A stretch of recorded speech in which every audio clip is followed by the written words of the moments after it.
السلام عليكم ورحمة الله وبركاته. النهاردة ان شاء الله هعمل معاكم الليفت. هقول لكم على كل الاسرار وتكاته اللي يخليه يفضل معاكي مقرمش.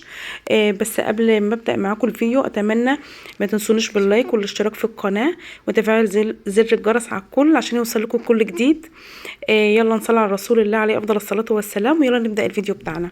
هنا يا بنات اول حاجة لما نيجي ننقي الليفت، نقي الليفتايه اللي تبقى حمرا زي ما انتم شايفين كده اهو، تبقى مدوره وتبقى تقيله في ايدك. وهاتي هنا بوريكم اللي هي اللي تبقى تقيله كده اهوت وتبقى مدوره، وهات الحجم اللي تبقى الوسط وما تجيبيش الطويله عشان الطويله هتبقى من جوه بيسموها كده شيخه، لكن ديت بتبقى من جوه حلوه هتبقى معاكي مقرمشه. هنا طبعا انا كنت غسلاها وانتوا عارفين ان الليفت اصلا بيقعد يعني يتغسل، بياخد غسيل كتير جدا. هنا طبعا انا نقعته كذا مره وغسلته بالفرشه اللي هي الفرش اللي بتبقى الصغيره ديت. انا مخصصه فرشه لتنظيف الخضار وفرشه لتنظيف السمك وفرشه تانية برضو بعمل بها لو انا بنضف بها اي يعني ايه اللي بيبقى حوالين السيراميك وكده اهوت. هنا اهوت بعد ما غسلته، في ناس بتملح يا بنات الورق اللي بيبقى اخضر ده اللي هو الطويل، بس انا مش بحبه، فانا بكتفي بس بتمليح الليفت نفسه. ولو في اي حاجات كده حوالين الليفت زي اللي انتوا كنتوا شايفينها كده زي الشعر كده اهو، ده كل ده يتنضف ويتغسل مره واتنين وتلاته. وتسيبيه بقى، اهم حاجه تسيبيه بعد ما يتغسل سيبيه ينشف كويس خالص. يعني حاولي تقطعيه وانت بتقطعيه ما يكونش في ايدك يعني مبلول، خليه ينشف خالص كده براحته.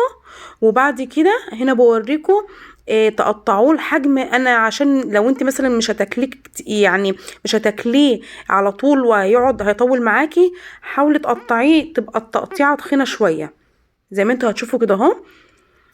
لو انت عندك التقطيعه دي اللي هي قطعه دي قطعي بيها، مش متاحه عندك قطعي بالسكينه عادي كده او كده.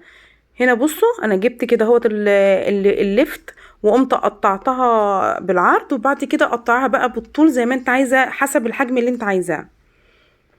بصوا هنا انا بعد ما قطعتها هنا بعيد عليها تاني وبقطعها بحيث تبقى طويله، بحيث اللي ياخد اللفتايه هياخدها على قد يعني ايه المره الواحده وما يسيبش منها. فاهمين قصدي؟ اهو قدامكم اهو بعيد عليها وبقطعها تخين زي ما انا قلت لكم عشان ما تطرش معاكم. اهو بصوا الكميه اهي هقطعها كلها معاكم اهي. طبعا الرخامه طبعا غسلاها ومعقماها كويس. هنا يا بنات عايزين اي موسم بقى لاي تمليح مخللات نستغلها، يعني ده الموسم بتاع اللفت. هي في ناس بتخزن اللفت مثلا لرمضان، بس انا بصراحه ما جربتش ان انا اخزن اللفت ابدا خالص. هنا انا دوت يا دوبك اللفت ده بيتاكل بعد 4 ايام كده 5 ايام تبداي تاكلي منه.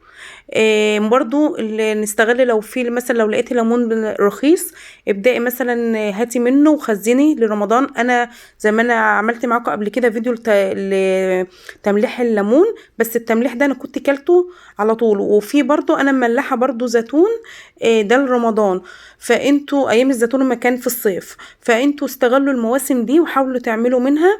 وبرضو المواسم بتاع الخضار زي البسله برضو زي السبانخ الجزر الحاجات دي كلها. يعني الجزر انت عندك بيبقى موجود في الصيف بس بيبقى سعره غالي، البسله بس انا ما بتبقاش موجوده، السبانخ ما بتبقاش موجوده. فالحاجات دي عايزين نستغل في المواسم بتاعتها كده ونخزن منها شويه تنفعنا برضو في رمضان وفي الصيف. وانتوا عارفين برضو الحاجات فيه، هو في بسله بتبقى في الاكياس في السوبر ماركت، بس بصراحه بتبقى الكميه قليله وبتبقى اسعارها غاليه. فاحنا نستغل المواسم دي ونعمل كل حاجه في البيت. وعارفين برضو الليفت هو الليفت بيتباع برضو في المطعم وبيتباع في عند بتوع المخللات، بس بتبقى طبعا مش هيبقى زي ما احنا نعمل الحاجه بنظافتها في البيت. هنا يا بنات انا جبت لتر ميه وهحط على اللتر الميه 5 معالق ملح كبار، ده على قد كمية اللفت. كمية اللفت دي 2 كيلو.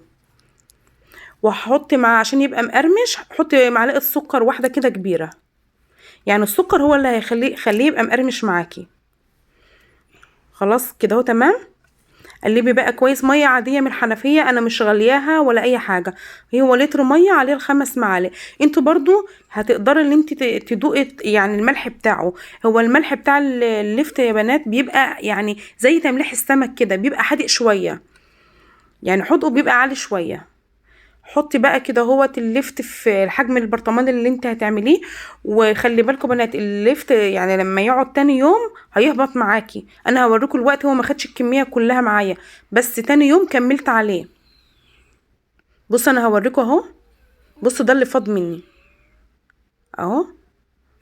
تاني يوم لما تاني يوم لما فتحت عليه الصبح لقيته يعني الحجم بتاعه نزل لتحت، فقمت زودت عليه تاني ميه.